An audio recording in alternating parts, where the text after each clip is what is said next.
s'embrassent au mois de janvier, car une nouvelle année commence. Mais depuis des éternités, l'a pas tellement changé la France.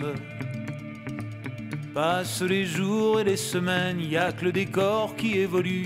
La mentalité est la même, tous des tocards, tous des faux culs. Ils sont pas lourds en février à se souvenir de Charonne, des matraqueurs assermentés qui fignolèrent leur besogne. La France est un pays de flics, à tous les coins de rue y en a 100. Pour faire régner l'ordre public, ils assassinent impunément.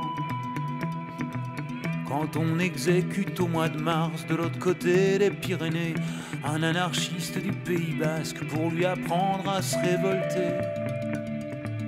Il crie, il pleure et il s'indigne de cette immonde mise à mort. Mais ils oublient que la guillotine, chez nous aussi, fonctionne encore. Être né sous le signe de l'Hexagone, c'est pas ce qu'on fait de mieux en ce moment. Et le roi des cons sur son trône, je parierais pas qu'il est allemand. On leur a dit au mois d'avril, à la télé, dans les journaux, de pas se découvrir d'un fil, que le printemps c'était pour bientôt. Les vieux principes du XVIe siècle et les vieilles traditions débiles, ils les appliquent tous à la lettre, ils me font pitié ces imbéciles. Ils se souviennent au mois de mai d'un sang qui coule à rouge et noir, une révolution manquée qui faillit renverser l'histoire. Je me souviens sur tous ces moutons effrayés par la liberté, s'en allant voter par millions pour l'ordre et la sécurité. Il commémore au mois de juin débarquement de Normandie. Il pense au brave soldat ricain qui est venu se faire tuer loin de chez lui. Ils oublient qu'à l'abri des bombes, les Français criaient vive Pétain, qu'ils étaient bien planqués à Londres, qu'il n'y avait pas beaucoup de gens moulins. Être né sous le signe de l'Hexagone, c'est pas la gloire en vérité. Et le roi des cons sur son trône, me dites pas qu'il est portugais. Ils font la fête au mois de juillet en souvenir d'une révolution qui n'a jamais éliminé la misère et l'exploitation. Ils s'abreuvent de balles populaires, de feux d'artifice et de flonflons. Ils pensent oublier dans la bière qu'ils sont gouvernés comme des pions.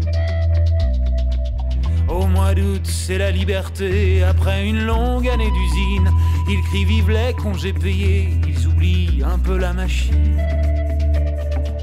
En Espagne, en Grèce ou en France, ils vont polluer toutes les plages et par leur unique présence, abîmer tous les paysages.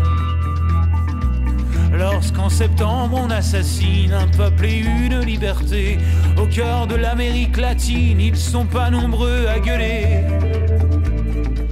Un ambassadeur se ramène, bras ouverts, il est accueilli. Le fascisme c'est la gangrène, à Santiago comme à Paris. Être né sous le signe de l'Hexagone, c'est vraiment pas une sinécure.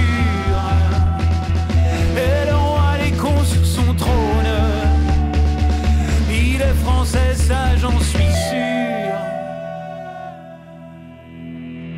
Fini les vendanges en octobre, le raisin fermente en tonneaux. Ils sont très fiers de leur vignoble, leur côte du Rhône et leur Bordeaux.